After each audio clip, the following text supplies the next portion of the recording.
לנו שתיק יסוד עולם נחל המקום אמר רבנו רבי נחמן שמחה נחמן ממנזרות הוא יגן לנו משחק למן בשם השם בוקר טוב יוסף merci pour le verre d'eau comment ça va ברוך השם בעזרת השם ושתא דשמיא on va commencer le shiur Bezrat Hashem. Donc, que ces paroles de Torah soient pour la slacha de Sarah Batsasia, de Rivka Batester, et de Yosef Ben Miriam, Bezrat Hashem, une grande slacha pour Yosef Ben Miriam, de Asher Ben Chana, Bezrat Hashem, une grande slacha. Et que tous ceux qui écoutent le cours, tous ceux qui partagent la Torah, tous ceux qui travaillent pour Akadosh Baruch Hu, qu'ils soient bénis, les mains, Mikol, Bekol Kol. Et que ce soit aussi évidemment pour la Refoua Shelema de Sarah Talia Bat Efrat Miriam, les Lounishmad Noam Ephraim Ben Rachel, pour les Avdil, pour la Refoua Shelema de David Ben Mani. Et vous pensez chacun à qui vous pensez comme d'habitude. Pour les Refoua Shelema et pour les Lounishmad. Ici, on va essayer de traiter un sujet ensemble. Il ne reste pas tellement de temps parce que pour Hachem on a fait une belle tefila, mais on va essayer de traiter un truc ensemble. Bezrat Hashem, qui est ici traité dans le Likutei Moharan Kouf Pe Aleph, qui vient donc ce dont on va parler vient du livre Esh Moharan, qui est un commentaire sur le Likutei Moharan. Donc c'est écrit comme ça. Elu shemedaberim al Adam. Ceux qui parlent sur l'homme. C'est-à-dire que, vous savez, malheureusement, de moins en moins, parce que les gens sont de plus en plus conscients aujourd'hui de l'importance de faire attention à son lachon, à sa parole, et de ne pas dire n'importe quoi, et de ne pas dire n'importe quoi d'abord de façon générale, et en particulier sur les autres. Donc ça, c'est que ce soit au niveau du lachon hara, du motzi shemra, etc., etc. Alors, Elu shemedabrim ala Adam, ceux qui parlent sur un homme, Hem bichlal lo sonim. Il dit que un individu il croit qu'il parle sur un homme parce que ça lui fait du bien ou parce que il se soulage de commencer à parler sur les gens. Et il lui dit qu'il n'est pas considéré comme quelqu'un qui le déteste. Pourquoi il n'est pas considéré comme quelqu'un qui le déteste?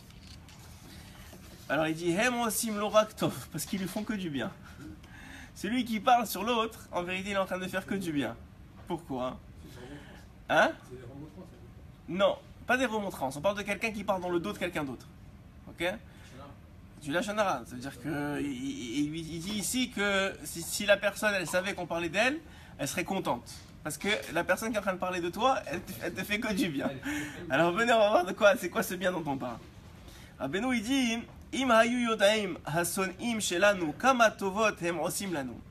Si nos ennemis, même on va dire les goïms par exemple, qui n'arrêtent pas de parler d'Am Israël, on ne va pas parler dans le peuple juif parce que Baruch Hashem, on a un élan de tchouva, une conscientisation dans toutes les sections du peuple qui réalisent que Béhémet, même si nous on est détachés de tout ce qui est la télé, etc. Mais ceux qui l'ont encore, c'est une catastrophe parce que c'est que du lachon hara toute la journée et c'est encore plus quand c'est la télé en Israël, je veux dire, c'est vraiment une catastrophe. Et donc il dit ici, Rabbeinu il dit que ça veut dire, s'ils savaient ceux qui nous aiment pas ou qui nous critiquent, combien de bien ils nous font, ils essaieraient pas de parler sur nous du tout. Keshiata, hein? C'est les goïms concernant les... Non, tout, même les juifs entre eux. Non, les juifs, je comprends, mais les goïms... Même les goïms, mais ils commencent à parler sur Am Israël. Hein? Faire du mal, c'est leur essence. Voilà, exactement. Parce qu'il donne ses mitzvot et toi tu prends ses avérotes. Oui, ça c'est vrai aussi, mais c'est un réseau qui est connu, que tout celui qui parle sur l'autre, il y a un transfert de mitzvot et d'avérotes. Mais c'est plus qu'il va rentrer un peu plus en détail. Parce que si c'était pour ça, vous n'avez pas besoin de moi pour que je vous le dise. Excusez-moi, d'abord vous avez dit pour les... C'est vrai que c'est dans leur essence, mais qui que ce soit qui parle mal de toi tu crois qu'il te fait du mal, ouais. Donc tu as envie de, si jamais tu l'entends, tu as envie de vouloir en vouloir, tu as envie de te venger, ou etc. Enfin, en fonction de ton niveau de réalisation de la présence d'Akadosh Baruch Hu. Il dit ici, c'est une façon de te motiver. Il dit ici qu'il ne te fait pas du tout du mal. Il dit, il demande, est-ce que si tu parles sur quelqu'un, tu as appelé son ennemi? Parce que à ce moment, tu lui fais tellement de bien. Si tu savais combien tu lui faisais de bien, celui qui t'adore, il ne peut pas te faire autant de bien que celui qui te critique. Comment il comparé à celui qui t'aime pas, combien il peut faire. Il provoque qu'on amène sur la personne dont il parle tellement de bien, tellement, comme il a dit, tellement de bracha et de shefa, d'abondance, que c'est même pas, c'est inimaginable. Et il va donner un exemple dans la Torah. Abigail, qui c'était Abigail? Hein? Non. La future femme de David Améler. Très très bien. Abigail, Amra et David. D'abord, elle n'était pas la femme de David Améler. Elle était la femme de quelqu'un qui justement a commencé à critiquer David Améler, à même l'insulter. Et Abigail Amra et David, Béchara, chez Uratza la Rog et Naval. Donc c'était le premier mari de Abigail. Chez Uratza la Rog et Naval à Carmélie. Quand David il est revenu au pouvoir, il a eu l'idée de, on va dire, se venger, en tout cas à première vue. Et après ça, on va expliquer en plus en détail. Que Naval à Carmélie, lorsque lui, il était en train de fuir de Shaoul, justement, au lieu de l'aider, il a commencé à l'insulter, il l'a maudit, une catastrophe. Et elle lui a dit, il y a assez Hachem la Adoni Bait Neeman. Pourquoi tu vas te venger sur Naval? Qu'il y a assez Hachem, il va faire Hachem l'a donné à mon maître, donc à David, Bait Neeman, une maison de bien. Adiburim Aale chez Naval Diber Alecha, les mots que Naval il a dit sur toi, qui t'a maudit, qui t'a insulté. Hima Diburim Aale Bonim Lecha Bait Neeman, c'est avec ces mots-là hein, qu'on va te construire un palais dans le ciel. Ma takoes, qu'est-ce que tu t'énerves?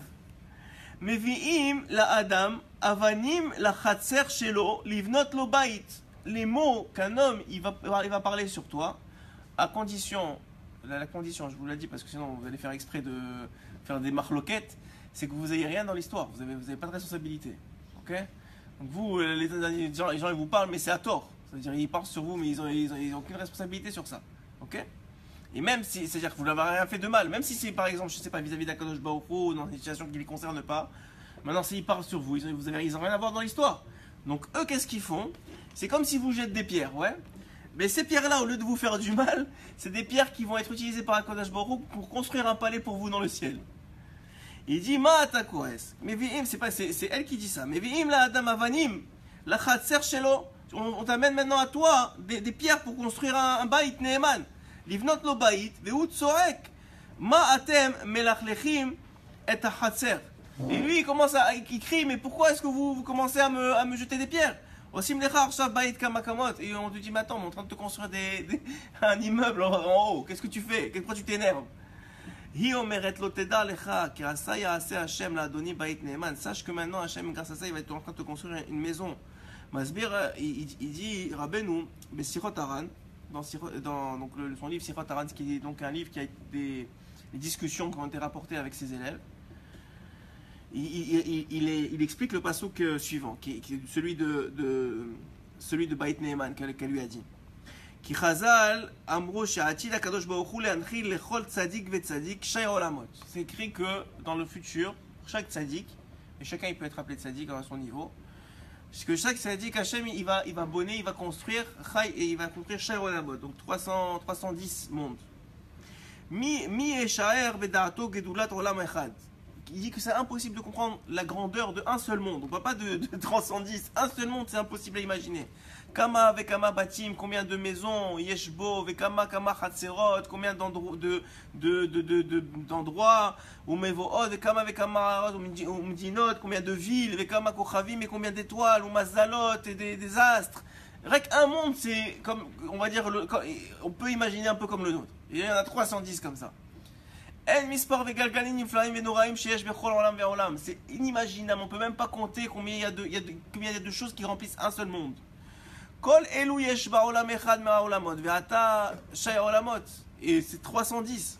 Chez yesh lechol tzadik, que chacun il a, que chaque tzadik il a. Ma yekara gedolot ve'sha'ashuav, ve'ta'anugav ad en la'arich ul sha'er. Il est inimaginable, c'est incompréhensible par l'esprit humain d'imaginer combien Hachem il nous réserve. Hine Hachem olamot sheyesh la tzadik hu boné otam, d'où il les sort, d'où il les construit. Il dit il est construit des machloquettes qu'il y a contre lui. C'est pour ça que Rabbeinu il a eu énormément de machloquettes. Il n'a jamais essayé de les taire. Il n'a jamais essayé de se battre. Ses élèves ils ont dit on va aller, on va se battre, on va vous défendre. Il a dit ne vous occupez pas de mes problèmes à moi. Laissez-les parler. Plus que ça, quand il a voulu monter en Eretz Israël. Quand il a voulu monter en Eretz Israël, c'est rapporté dans sa biographie que vous savez d'abord que pour qu'un tzaddik aujourd'hui aujourd'hui on ne réalise pas la chance extraordinaire qu'on a de pouvoir monter avec un billet d'avion en Israël sans personne qui nous arrête, sans visa, sans rien du tout. Mais aujourd'hui c'est devenu naturel parce que c'est notre réalité. Mais il faut savoir qu'il n'y a pas si longtemps, 100 ans, 150 ans, c'était Messirut Nefesh. Il fallait vouloir mourir pour montrer en Israël. Il fallait être prêt à mourir. C'est vraiment comme ça c'était. Et c'était le cas par exemple du Baal Shem Tov HaKadosh. Le Baal Shem Tov HaKadosh, lorsqu'il a voulu monter en Israël, parce qu'il savait que la Neshama père, qui était celle du Roi Chaim HaKadosh, était ici en Israël, et qu'ici ils se rencontraient, il y avait des grandes chances que le Mashiach y descende, qui étaient eux d'ailleurs en réalité. Donc il a voulu monter en Israël, et il n'a pas pu. Il a fait un voyage en bateau, la mer elle aura fait combien de bilboulim, elle a fait des tempêtes, etc. Jusqu'à que le Baal Shem Tov il a compris dans le ciel qu'on ne le laissait pas monter. Et non seulement qu'on ne le laissait pas monter, mais que pour qu'il ait le droit de retourner chez lui sain et sauf, il fallait qu'il jette tous ses écrits à la mer. Et tous ses écrits, c'est pour ça qu'on n'a aucun écrit du Baal Shem Tov. On n'a que des sipurim, des histoires de ses élèves, des miracles qu'il a fait, des écrits, on n'a rien. On n'a rien dès qu'il a écrit, peut-être des petits contrastes qu'on a rapporté, le Toldot Yosef il a rapporté quelques contrassim, etc., mais rien de lui. Pourquoi? À cause de cette histoire-là. D'ailleurs, c'est une très belle histoire, je vais vous raconter en détail. Il était avec sa fille, Odel, dans ce voyage-là. Et il a dit à sa fille, je viens de voir dans le ciel que si on ne va pas nous laisser repartir, si ce n'est que je jette mes écrits. Et sa fille elle lui a dit, si tu ne jettes pas tes écrits, je préfère que tu me jettes moi à la mer, que tu jettes tes écrits de Torah. Et donc sa fille Odel, elle a dit ok, enfin sur le Baal Shem Tov, il a dit ok, on va te jeter à la mer pour la Torah et sinon on va pas pouvoir dévoiler tout ce qu'il a dit ok, vous imaginez. Donc qu'est-ce qu'ils ont fait? Il est parti voir le maître du bateau et il a dit voilà, je sais pourquoi est-ce que le problème, pourquoi il y a la tempête et que c'était vraiment catastrophique, ils allaient mourir. Il lui a dit voilà, c'est à cause de moi, si vous jetez ma fille à la mer, alors ça va se calmer. Donc qu'est-ce qu'elle a fait? Ils ont pris, donc vous savez à l'époque ils avaient cette, je sais pas comment ils appellent ça, le pont qui sortait comme ça, et ils le descendaient jusqu'en bas là. Donc ils ont commencé à avoir le pont, et ils ont commencé à descendre d'elle, presque en bas de l'eau, et à ce moment-là elle a crié ah papa, remonte-moi. Alors bien sûr c'est sa fille, donc il l'a remonté, il lui a dit qu'est-ce qu'il y a, tu veux plus? Il a dit non, c'est pas que je veux plus, la vérité j'aurais fait Messirut Nefesh pour tes écrits, mais on vient de me dévoiler, Beruach HaKodesh, qu'il y a un descendant à moi, qui va descendre de moi, qui va avoir des écrits plus grands que les tiens. Alors ça vaut la peine que tu jettes tes écrits. Et effectivement, il a jeté ses écrits. Et Odette, de qui elle parlait? De Rabbeinu HaKadosh, de Rabbi Nachman. Et effectivement, on n'a pas d'écrit de lui.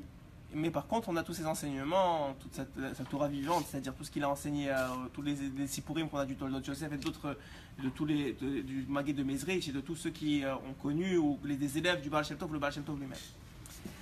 Et donc, qu'est-ce qu'a fait, sur le même principe, lorsque Rabbi Nachman a voulu monter en Eretz Israël, il a eu beaucoup de méniotes, qu'on ne voit pas forcément, mais que dans le ciel, on ne voulait pas qu'il monte. Parce qu'il a dit qu'en ouvrant, il a dit à son shamash, quand il est arrivé en Eretz Israël, il a dit ça y est, j'ai ouvert le chemin pour Eretz Israël. Donc chaque sadikim qui est monté, en vérité, il a fait ça. Le Gaon Devina, lorsqu'il a envoyé des élèves à certaines dates particulières qui correspondaient d'ailleurs, selon certains avis, à Yom Ha'atzmaut et Yom Yerushalayim, selon certains avis, que c'est ces moments-là où il a envoyé ses élèves, c'est sûr qu'il a ouvert les portes. C'était des gens qui ont fait Messirut Nefesh pour la terre d'Israël. Et ça compte dans le ciel. Donc qu'est-ce qu'il a fait le Rabbi Nachman pour pouvoir monter? Il est arrivé en Turquie. Et en Turquie, il a vu que les portes étaient fermées. Il n'allait pas arriver en Israël. Donc qu'est-ce qu'il a fait? il a commencé à se faire passer pour un espion de la terre d'Israël. Donc, et devant qui il s'est fait passer pour un espion? Devant des chaliards d'Eretz Israël qui venaient ramasser de l'argent en Europe pour Eretz Israël. Et ces chaliards-là, ils lui ont demandé comment ils s'appelaient, etc. Et tout le temps, ils leur mentaient. Ils leur disaient, ça, pas mentir, mais ils jouaient avec eux. Je suis le fils de tel, je suis le fils de tel. Ils ont compris qu'il y avait. Et eux, ils sont tombés dans le panneau.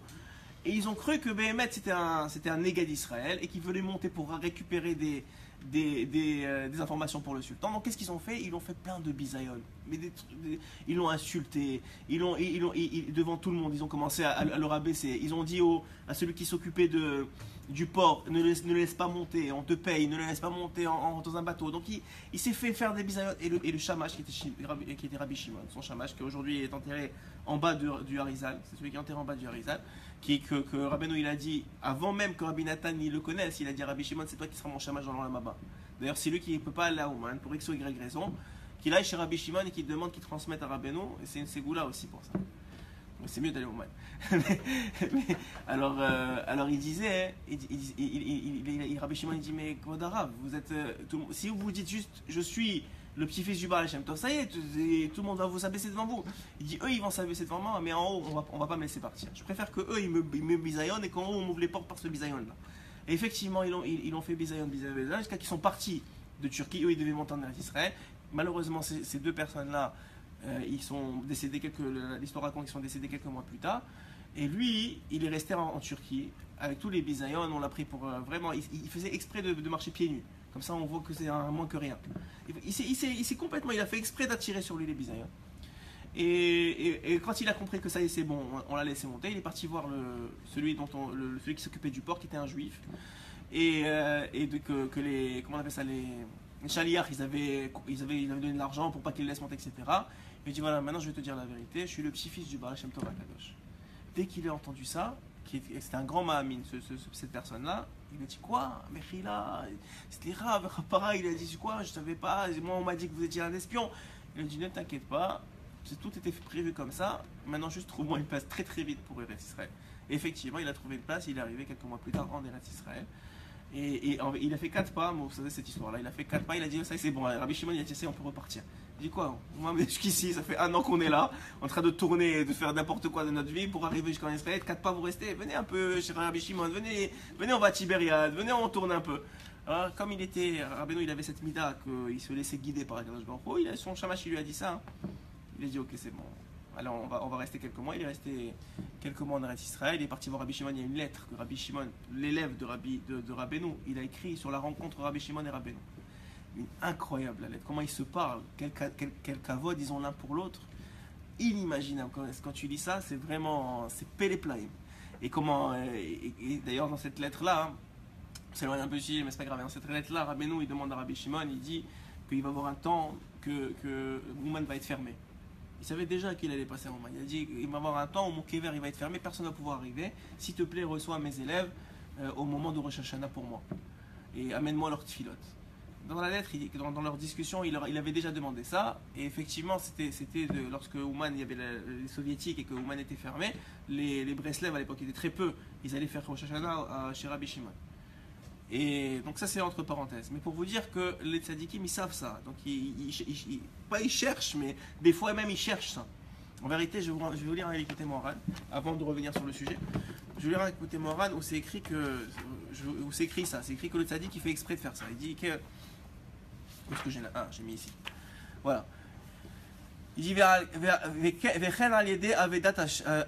lorsqu'un tzadik il va faire la avodat Hashem, c'est-à-dire le service divin. Il dit qu'il y a dans chaque génération certains tzadikim, en particulier un, qui est connu mais en vérité qui n'est pas connu. Ça veut dire quoi qui est connu mais qui n'est pas connu? Ça veut dire qu'on sait que c'est un tzadik, mais on n'a aucune idée de sa grandeur. C'est-à-dire on sait que c'est un tzadik, on dit ouais bon c'est un tzadik comme un autre tzadik, mais en vérité il est extrêmement grand ce tzadik là. Il est mefursam et non mefursam. On le connaît mais on ne le connaît pas vraiment. Et dans chaque génération, Rabbeinu dit qu'il y en a comme ça. C'est-à-dire, il est tout le monde parle de lui, mais on ne sait pas exactement qui il est. Mais même malgré qu'on parle de lui, comme on ne sait pas qui il est, quelle est sa grandeur, c'est comme s'il n'était pas vraiment révélé. Parce que il n'a pas, aux yeux des gens, l'importance qu'il a vraiment dans le ciel, aux yeux d'Akadosh Baruch Hu.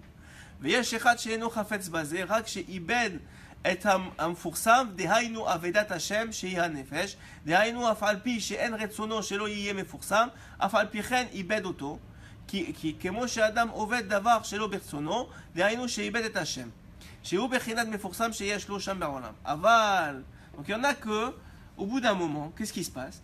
Ils sont pas mefoursam, c'est-à-dire ils sont pas connus, comme le Baal Shem Tov au début de sa vie, il faisait exprès d'être caché, mais au bout d'un moment on décide dans le ciel que c'est bon, il faut qu'il se dévoile, et on le force finalement à se dévoiler, et tout le monde commence à comprendre sa grandeur.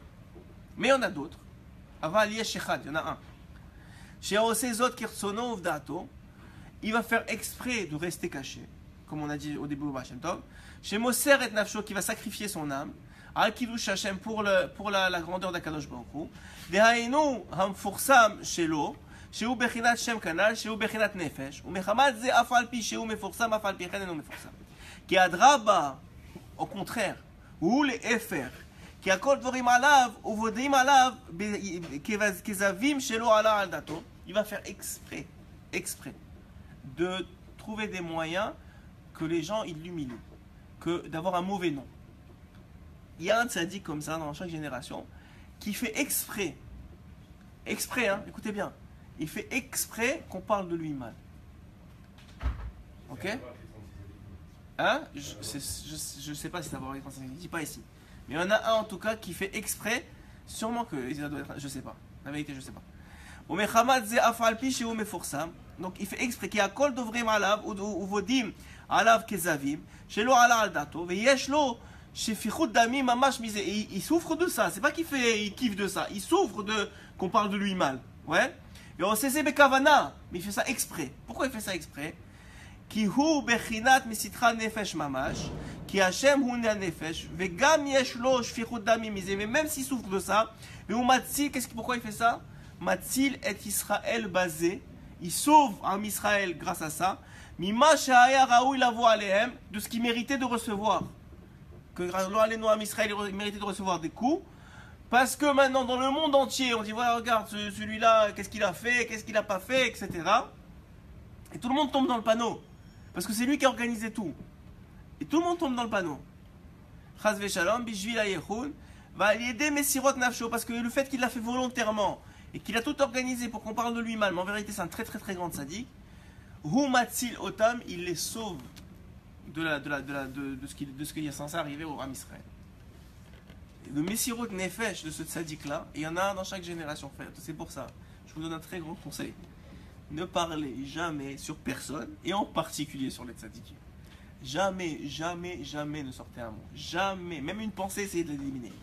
Parce que vous n'avez aucune idée de c'est quoi leur kavanot, que c'est quoi... Hein? D'abord savoir qui c'est. Il avait de façon cachée. Non, je vous pas. Ici, il dit que c'est quelqu'un qu'on connaît. Il est méfoursam, dans le sens qu'on sait que c'est un tzaddik, mais on ne sait pas à quel point c'est un tzaddik. C'est pour ça qu'il est méfoursam, vélo méfoursam. Et de fait, que les gens ils savent que c'est un tzaddik. Donc maintenant, ça a l'air de faire un chilul Hashem aux yeux des gens, parce que qu'est-ce qu'il a fait, qu'est-ce qu'il n'a pas fait. Ouais. Mais en vérité, lui, tout ce qu'il fait, c'est qu'il est matzil otam. Il les sauve de la punition par le shfichut damim, par le versement de sang que lui il ressent à cause de ça. Qui eux sont complètement cachés. Oui, alors ça répond à sa question. C'est que ça ne fait pas partie de la Medva Tzadikim, parce qu'il y a Tzadikim a priori. Mais c'est bizarre, ils sont cachés, mais moi j'ai pas entendu de moi, mais le Rav Arouche il a dit que l'un de ses maîtres, le Rav. J'ai oublié son nom. Mais Nachamaim, peut-être moi on n'a pas voulu que je dise son nom. En tout cas, l'un de ses maîtres était le roche de la Medva Tzadikim. Mais c'était aussi un Tzadik. C'était aussi un Rav. Je me rappelle plus que c'est qui. Mais c'était le roche des 36 sadikim. Mais ce que je comprends, quand je veux dire caché, il y a caché que c'est la plupart d'entre eux qui sont des balayeurs, etc., qu'on a l'impression qu'ils sont rien du tout. Et il y a caché que on sait que c'est un sadik, mais on n'a aucune idée de c'est quoi la grandeur de ce sadik-là. Et ça aussi ça s'appelle caché. Comme le Khalbal, comme Rabbeinu, comme Rabbeinu à une époque, comme le Baal Shem Tov à une époque. Et comme il dit ici, un tzaddik en particulier qui fait exprès. Donc ça, c'est par rapport au fait des bisaïons. Il dit comme ça, וכמה וכמה חצרות ומבואות וכמה כמה עריות ומדינות. Bon alors, ça y est, הנה השי עולמות שיש לצדיק, הוא בונה אותם מהחלוקת. Le fait qu'on a de la marloquette sur le tzaddik, c'est ça qui fait qu'il va recevoir, c'est ça les briques des Chaya Olamot qu'il va recevoir, des 310 mondes qu'il va recevoir. Mais Efoyesh Kol Karavanim Yivnot Chaya Olamot, d'où ils viennent tous ces briques-là? Ça veut dire que là, Arbe Avanim, Arbe Chomer, il faut beaucoup de Chomer, beaucoup de matière pour créer 310 mondes qui sont des milliards de fois plus grands. Un seul monde il est plus grand que tous les astres ici. Omer Rabbeinu dit Rabbeinu, Baruch Hashem Yesh Anashim, Shemesapkim Avanim. Heureusement qu'il y a des gens qui jettent des pierres. C'est qui jette des pierres? Mais Vi'im Blissof, ils amènent les pierres. Ali Dema à Marloket, parce qu'ils parlent du tzaddik. Ils parlent contre le tzaddik. Et ils amènent des pierres à ce tzaddik-là pour qu'il construise devant la mode. Kol divrei à Marloket, Shekol Echad Medaber Hu Bechinat Avanim. Chaque parole que quelqu'un dit contre quelqu'un d'autre, en vérité c'est une pierre. Et lui il croit Ruchoshev Zorekotam, il les jette sur lui. Alors que c'est vrai qu'il les jette, mais il les jette pas pour lui, il croit qu'il lui fait du mal. Mais il dit ici, il te fait plus de bien que n'importe qui que tu crois qu'il t'aime. À une condition, comme j'ai dit, qu'il lui a pas fait du mal pour qu'il lui rende ça. Ça veut dire c'est pas une sorte de vengeance, c'est pas lui qui a commencé l'histoire. Ouais, tu peux pas faire exprès pour le susciter qu'il te parle de toi, oui. Ça c'est une chose. Et la deuxième condition, c'est que tu réponds pas. Parce que si tu réponds, c'est dommage. C'est ça que lui a dit Abigail à David. Elle lui a dit, si maintenant tu réponds à Naval et tu te venges de lui, ouais, alors qu'est-ce qui se passe? Tu vas lui redonner les pierres qu'il t'a données. Et les 310 sur la moite, on va pas les construire, c'est dommage. Le Baït Neheman, du verset qu'on a parlé, il va pas être construit. Alors il y a une question qui va te poser, que vous devriez me poser normalement, c'est que c'est écrit que finalement, David, il y a quelques personnes dans sa vie qui lui ont fait du mal. Ouais, il y en a beaucoup, mais il y en a quelques dans sa vie qui lui ont fait du mal. Et avant de quitter ce monde, il est parti voir Shlomo Ameler, son fils, et il lui a dit, il va falloir que tu règles des comptes. Ouais, il va falloir que par exemple, il y en avait un qui, Shlomo Ameler passe à Chokhmah, il lui a dit tu restes à Yerushalayim, tu peux pas sortir. Je me rappelle plus du nom, c'était qui? Je me rappelle plus de c'est qui. En tout cas, c'est pas grave. Mais il a réglé des comptes à travers Shlomo Ameler. Alors si on dit ici que celui qui t'a fait du mal et tu lui réponds pas, c'est ça qui va te permettre de construire des mondes, des Olamot, des Chai Olamot qui sont réservés aux tzadikim. Alors pourquoi David Ameler il a chargé son fils de finir le travail finalement? Ça veut dire parce que seulement il a appelé ceux qui ont fait du mal, il a fait du mal lui personnellement, il n'a pas vu ça comme un mal personnel, mais comme un mal vis-à-vis de la malchoute. Ok, alors vis-à-vis de la malchoute, il aurait dû faire depuis le début. Pourquoi il ne s'est pas occupé? Alors, c'est parce que s'il n'a pas riposté, c'est pour ne pas qu'il dise qu'il a fait ça par vengeance. Donc pas qu'il dise. En vérité, il ne voulait pas se venger. Donc si lui l'avait fait lui-même, s'il s'était occupé de son vivant, il y aurait eu, même chez lui, il avait peur qu'il y ait un tzad de vengeance. Donc il ne s'en est pas occupé lui-même. Mais il y a une réponse encore plus grande que ça. Déléguer comme ça quelqu'un pour se venger. Alors c'est ça, exactement. Alors je vous explique parce qu'il faut comprendre. Alors il y a un commentateur. Attendez, on va... laissez-moi répondre. ne faites pas de marloquette derrière la caméra. Alors il y a un commentateur qui rapporte ça de façon extraordinaire. Il dit qu'en vérité, en vérité David Ameler, il voulait pas se venger. Il n'a pas demandé à Shlomo de se venger. Il a demandé à Shlomo que quand cet homme-là, il monte dans le ciel, donc il va mourir de ce monde, il veut pas que dans le ciel, il soit puni à cause de lui. Il veut pas que cet homme-là, qui lui a fait du mal de son vivant, il soit puni à cause de David Ameler dans le ciel. Donc qu'est-ce qu'il a fait? Il a demandé à Shlomo, fais son tikkun dans ce monde-ci. C'est ça qu'il a fait. Et le tikkun de cet homme-là, dans ce monde-ci, c'était de rester à Yerushalayim et d'être bloqué, ce qui s'appelle une petite mort. Ou bien s'il sortait, de mourir. C'était son tikkun. Pour pas qu'il ait à être puni dans le Olam Haemet à cause de David Ameler. Et c'est pour ça qu'il a demandé à Shlomo. Vous voyez la grandeur de David. Il dit Milim chez Medabrim al Mishéou, chez Anachnu, Chaz Veshalom, Nirshalim, Bezedipo. Si quelqu'un, Chaz Veshalom, il tombe à parler de quelqu'un d'autre, al Mishéou, évidemment en mal, al Mishéou, César, Kou ala Vavanim, qu'il lui jette des pierres, Imhu Yeshlo Sechel, s'il a un peu d'esprit, celui qui reçoit les pierres, s'il a un peu de sechel, il ne les jette pas en retour. Que celui qui a parlé, qu'est-ce qui va lui arriver? Et habatim shelanu orsim arshav. Les pierres qui doivent servir à son propre édifice, il vient de les jeter à l'autre. Ki tzrichim la'avir et havanim shelanu elav. Maintenant, tu lui as donné, tu lui as jeté tes propres pierres. Lanu aorsim et habatim velokrim et havanim et habayit shelanu venotnim lo. Ki kol divrei hamachloket shekol echad medaber hem bechinat havanim. Donc il dit que quand quelqu'un, lo alenu, il parle sur quelqu'un d'autre. C'est ce qu'il a dit au début, celui qui a commenté le shiur. C'est qu'effectivement, c'est notre rôle à une partie de notre rôle à qu'on lui donne. Pourquoi? Parce qu'on jette les pierres qui sont censées construire nos mondes. On lui jette à lui. Alors, donc en vérité, on lui fait du bien à lui. Et en plus, on se fait du mal à nous. Et tout ça, pourquoi? Parce qu'on ne sait pas tenir notre lèvre, notre bouche et nos pensées. Parce qu'on n'est pas capable de... Alors, je vous ai dit, vous savez, il y a un dicton chez les goïms, il ne faut pas juger, il ne faut pas juger, il ne faut pas juger. Mais c'est un dicton qui vaut rien. Vous savez pourquoi il vaut rien? Parce que c'est impossible de ne pas juger. Vous savez, le seul qui ne juge pas, c'est l'aveugle. Nous, quelqu'un qui est aveugle, lui, tu peux dire, il peut ne pas juger. Pourquoi? Parce qu'il ne voit rien. Mais dès que tu vois quelque chose, dès que tu as les yeux ouverts, automatiquement, ton cerveau, il analyse. Et il porte un jugement. Automatiquement. Donc c'est impossible de ne pas juger. Dire ne juge pas, ça n'existe pas. Ce qu'il faut dire, c'est ne juge pas mal, ne juge pas défavorablement. Ça, oui. Mais juger, tu juges des milliards de fois à la seconde. Chaque situation que tu vois, chaque personne qui rentre, tu es dans la rue, tu vois quelqu'un qui klaxonne, n'importe quoi qui arrive, tu te dis, ah, pourquoi il fait ça, c'est pas bien, c'est bien. Tout de suite, il y a un jugement. Ok? Sur ce qu'on entend, surtout, il y a un jugement. Dès que ça rentre à l'intérieur, la paracha de cette semaine, c'est la paracha de la Ménorah. Ouais? Vous savez que la Ménorah, elle avait quoi? 7 branches. Ouais, Rabbeinu, il rapporte dans les écoutes. C'est quoi les 7 branches?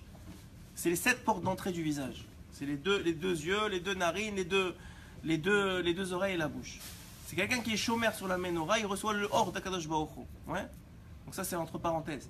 Donc effectivement, n'importe quoi que vous avez avec l'excès extérieur, ça amène un jugement. Tu peux pas dire à quelqu'un ne juge pas. C'est obligé qu'il va juger. C'est pas seulement les yeux. Oui, c'est pas seulement les yeux, mais les yeux c'est le principal, c'est le plus fort. Surtout dans ce qu'on a parlé d'hier. Dans Shmirat Abrit. Donc quoi? Ces 7 portes-là, ces 7 portes qui sont, à part l'Oalenou, quelqu'un qui est sourd ou qui est aveugle l'Oalenou, quelqu'un qui est de constitution normale, il va juger obligatoirement. Donc qu'est-ce que tu dois dire à la personne? Qu'est-ce qu'on doit dire à soi-même? On ne doit pas dire d'arrêter de juger, parce que c'est se mentir. Mais on doit s'habituer tout le temps à voir le positif, à considérer le positif, à juger favorablement. Plus que ça, c'est écrit 2 choses sur le jugement, que moi, ils m'ont changé ma vision du jugement. 2 choses. Le Baal Shem Tov, il dit que lorsque un homme, il arrive à 120 ans, et tous les soirs même, lorsque son âme, elle monte, il est jugé sur la journée. Évidemment, le jugement du soir, c'est un jugement qui est temporaire. Ça veut dire c'est un jugement qui est... comment dire temporaire? Ça veut dire il n'est pas définitif, puisqu'il y a possibilité de faire tchouva, il y a toujours possibilité de trucs. Donc, mais c'est écrit, on va dire, en crayon qu'on peut effacer. Et il y a le jugement à 120 ans que lui, ça y est, c'est terminé. Tu peux plus faire de mitzvah, tu peux plus faire de tchouva, tu peux plus rien faire. Donc effectivement, tu as un jugement qui est écrit au feutre noir. Ok? Mais tout jugement, comment on juge? Alors vous arrivez, c'est rapporté par les Mekoubalim qui, eux, savent très bien comment ça marche, que tu montes en haut, et tu as 3 juges qui sont shayach à qui tu es. C'est-à-dire, si tu es Sfarad, c'est 3 juges Sfarad. Le Ben Ishraï, je sais pas moi, Rav Kadouri et d'autres, ok? Le Ben Ishraï s'est rapporté que, par beaucoup d'histoires qu'il est l'un des 3 souvent. Ok? Donc chacun en fonction de qui étaient ses tendances, qui suivait, il va avoir 3 juges, ok? Maintenant, dans la halakha, hein, c'est sûr, il y a ce qui est moutard et ce qui est assour, c'est évident. Ouais? C'est-à-dire, tu as fait quelque chose de mal ou tu as fait quelque chose de bien.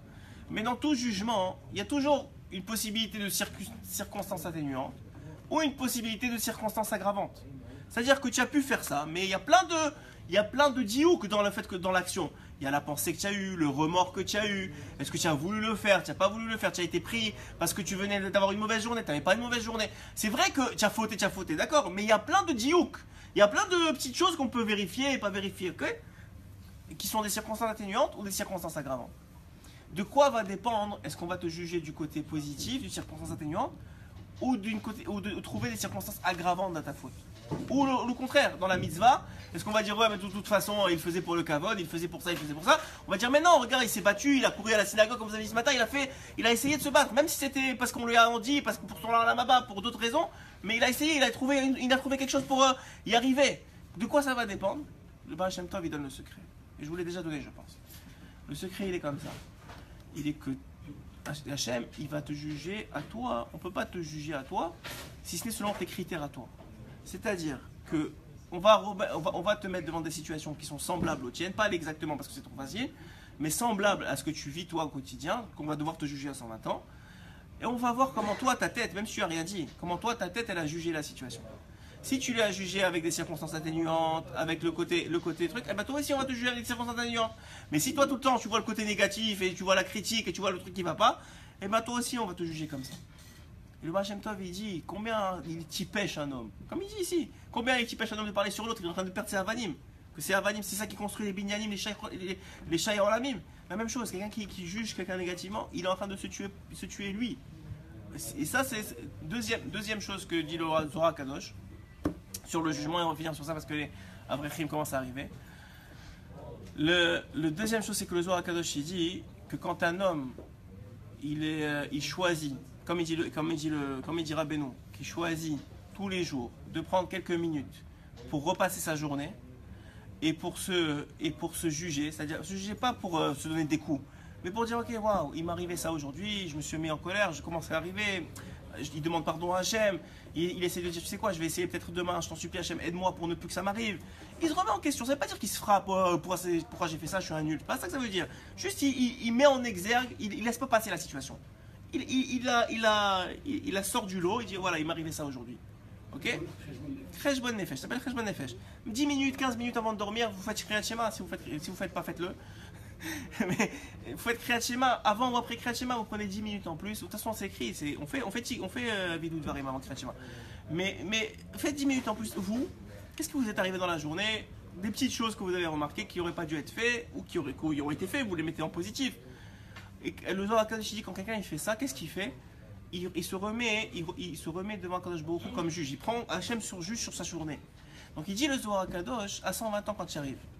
Au lieu de passer devant les 3 juges qui sont des tzadikim, ouais, mais qui ont une certaine limite à la rachamanout qu'ils ont. Plus tu es un grand tzadik, plus tu as une rachamanout, mais ils ont une certaine limite, ouais. Il dit le Zohar Kadosh, si toi tu as choisi toute ta vie que c'est Hachem qui te juge, Hachem va leur dire à 120 ans à ces 3 tzadikim-là qui doivent te juger, poussez-vous, c'est moi qui le juge. Et il dit le Zohar Kadosh, tout celui qui est jugé par Hachem directement, il sort zakai, obligatoirement. Il sort innocent.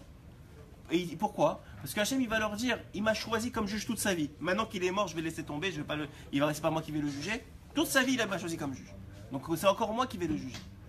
Ça, c'est des sodotes. Les gens, ils tombent dans les serraras. Ils croient que ça les soulage, mais ils ne savent pas combien ils s'amènent sur eux du mauvais. Ils le sentent. Sachez que quelqu'un qui juge négativement, d'abord c'est quelqu'un qui est mauvais, qui n'est pas bien dans sa peau, qui n'est pas heureux dans sa vie, qui n'est pas bien. Mais pas seulement ça, il s'amène sur lui encore plus de Tsitrahara. Il est le porteur du Yetzerara dans le monde. Vous voudriez être quelqu'un qui est porteur des forces du mal dans ce monde-ci? Mais bien sûr que non. Qu'est-ce que vous voulez être? Vous voulez être la personne qui amène de la lumière dans le monde. Vous voulez être celui qui... Et quand vous êtes cette personne-là, vous le sentez, ça vous amène du bien à vous. C'est vous d'abord qui vous sentez bien avant les autres. Quand vous êtes celui qui juge positivement tout le temps, qui est celui qui parle bien de tout le monde, celui qui cherche à amener du shalom dans la vie, c'est vous qui vous sentez bien. Parce que pourquoi? Parce que la citrara, elle ne s'assoit pas sur vous. Elle ne s'assoit pas sur vous, elle s'assoit sur les autres, elle ne s'assoit pas sur vous. Sur vous, il y a la shrina, mamaj. Vous êtes un défenseur d'Akadosh Baruch Hu. Il faut savoir que tout celui qui aime chaque juif, que tout celui qui défend chaque juif, il défend la shrina, il défend Akadosh Baruch Hu. Parce qu'on est une partie de lui. Et ça, c'est des choses qu'on oublie. Aujourd'hui, Baruch Hashem, on en parle beaucoup. Et les gens, ils sont conscientisés de plus en plus.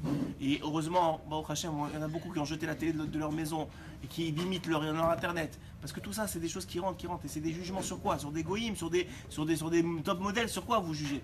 Sur des choses, des chouillottes, avec valavalim. Alors et ça vous enlève de la chorma. Pourquoi? Parce que vous commencez à penser comme eux. Ils commencent à, je sais pas moi, les magazines People et les trucs comme ça. Qu'est-ce qu'ils font? Toute la journée, ils regardent qu'est-ce qu'il a fait, qu'est-ce qu'il a pas fait, qu'est-ce qu'on s'en fiche. Et toujours, ah ouais, toujours dans le côté négatif. Pourquoi? Parce que ça fait vendre. Mais que ça fasse vendre l'égoïme, mais que nous on tombe pas dans ça. Parce que c'est nous, la motte à nous qui sont cassés à cause de ça. Le Rat Hashem, c'était Ishmael qu'on soit zoché d'être du côté du bien dans le monde et d'amener la lumière dans le monde. Amen, Keniratzon.